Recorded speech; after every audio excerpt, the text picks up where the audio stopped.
The stars are aligning. Something terrible will happen. No, not the Great Fall, but a mediocre episode of Batman the Animated Series. No!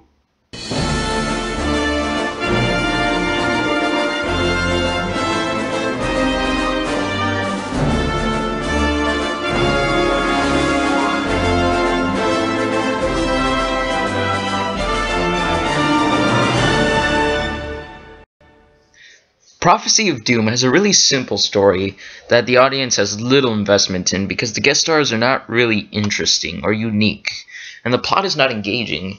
It's difficult to get engaged because this adventure doesn't seem to challenge Batman in really any way at all. Sure, Bruce Wayne is almost assassinated, but the audience has no inkling of doubt that Batman will escape and beat up the bad guys. Realistically, it does make sense that Batman would have some cases that are much easier to get done than others, but it doesn't make for great storytelling. I wouldn't go so far as to say that stopping this caper is easy for Batman, as he has to do some legwork as Bruce Wayne, but the fact remains that there isn't many interesting things to latch onto. Strangely, it seems that we spend a lot more time and know much better the villain of this piece, Nostromos. Really, he's not that interesting. Nostromos is a con artist who, along with his special effects partner Lucas, dupes a bunch of rich people into believing he's a psychic so he can con them out of their fortunes. His motivation is purely greed, and he's not sympathetic or really even all that twisted in the least, but what I'll give Nostromos is that he's relatively fun to watch. In this episode, at least, he has a more energy and presence, albeit paper-thin presence, than any other character. Most of the time, I was just laughing at what a dramatic show he puts on for gullible rich people. In a scene where he's talking to Lucas, he talks just like a greedy con, but the second he gets a call, he says on the phone, "Peace to all." The delivery of that line was great. Getting more into the rest of the episode, the main person Nostromos is trying to con is an old man named Ethan, who has completely bought into the act and now doesn't make any decisions without consulting Nostromos. Nostromos has told Ethan and the rest of the Brotherhood that he's trying to con that there will be a great economic upheaval in the West referred to as the Great Fall. Unfortunately, judging from today, it looks like Nostromos wasn't really that far off. Anyways, Ethan and the rest of the Brotherhood have pulled a bunch of their money together into a super fund to protect themselves from the Great Fall and rebuild society once it comes to pass. To gain control of the super fund, Nostromos needs Ethan's written approval, which he tries to get by kidnapping Ethan's daughter Lisa, who had been trying to expose Nostromos as a fraud. Lisa is here to be kidnapped, but I appreciate that she attempted to stop Nostromos herself. Other than that, there's nothing that's unique to her character. To get to Nostromos, Bruce joins the Brotherhood and donates $10 million to the super fund, in which Alfred has a good line, "To think I was worried about the electric bill." I like that this is brought up because it reminds the audience that Batman is a superhero with many resources, which he spends almost casually here. In this episode, we also get more of the contrast between Batman and Bruce Wayne. When Bruce Wayne goes to the Brotherhood session, he acts like he's really interested in the meaningless spiritual talk Nostromos is giving. Probably the most comedic moment of the episode is after Nostromos says that his brethren are merely the eye trying to seek itself, and Bruce turns to a lady sitting next to him and says, "This is awfully deep." The episode ends with a fight on a big model of the solar system, complete with orbiting planets. Lisa is tied to Mars, and Nostromos puts the orbits in hyperdrive so the rings of Saturn can cut through Lisa. I'm not sure how much sense it makes that such a dangerous model of the solar system can be made, unless it was Lucas that made the whole thing, but at least it doesn't make as little sense as the fight at the end of the episode The Joker's Favor, with a fake temple made with real death traps.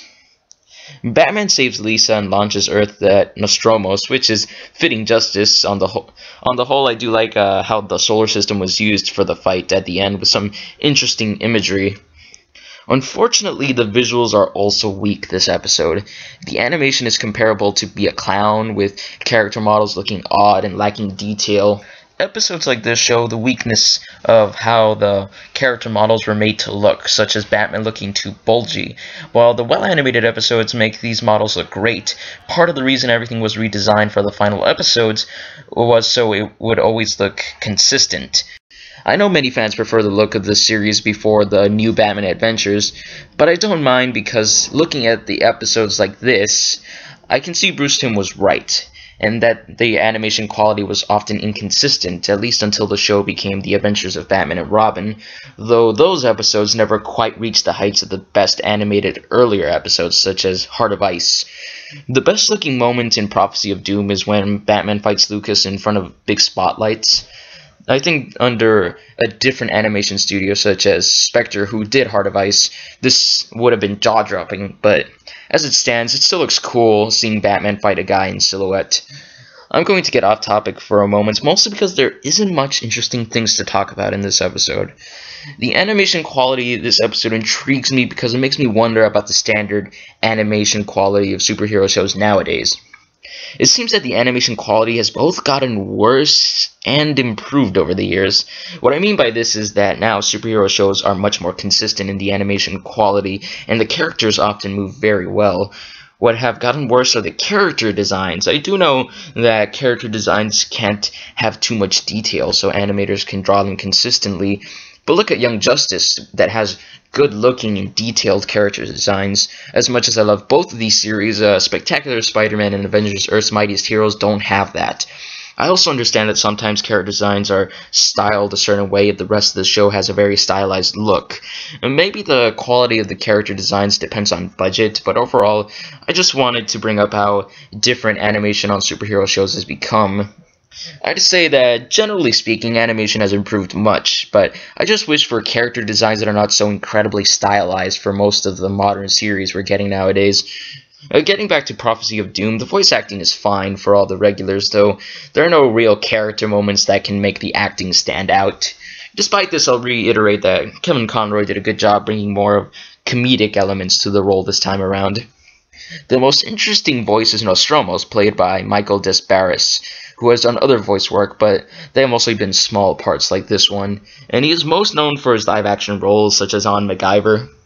Michael Desbarres brings the over-the-top quality necessary for the role in spades, and I give him nearly all the credit for making this episode not unwatchable. The music this episode is interesting, which I have to talk about because of how I completely forgot to mention how excellent the music was in Beware the Grey Ghost. While Beware the Grey Ghost had music which called back strongly to old serials, this episode has music reminiscent to old adventure movies. The opening theme has a grandness that I suppose is connected to the idea of the Great Fall. The music is definitely stronger than the animation and maintains a level of excitement during the final action sequences. I truly wish I had more to say for the rate I'm releasing these reviews, but overall, Prophecy of Doom is forgettable, and is very low in replay value. I'd consider this one of the worst episodes of Batman the Animated Series, along with I've Got Batman in My Basement. Though there are a few other episodes that are at this level, at I've Got Batman in My Basement level. What saves this episode is that Nostromos is fun to watch, but his caper is not engaging, and this episode cannot even rely on solid animation. I don't think Prophecy of Doom is as bad as I've Got Batman in My Basement, so I'll give it a 2 out of 5. Hope this review was less dull than this episode, and I also hope you'll join me for our next two-parter, Feet of Clay, which will take longer to put out, but hopefully will be out before April, and if not, the beginning of April. So I hope you enjoyed this, and we're going to get to a much better episode next time around. See you then. Bye.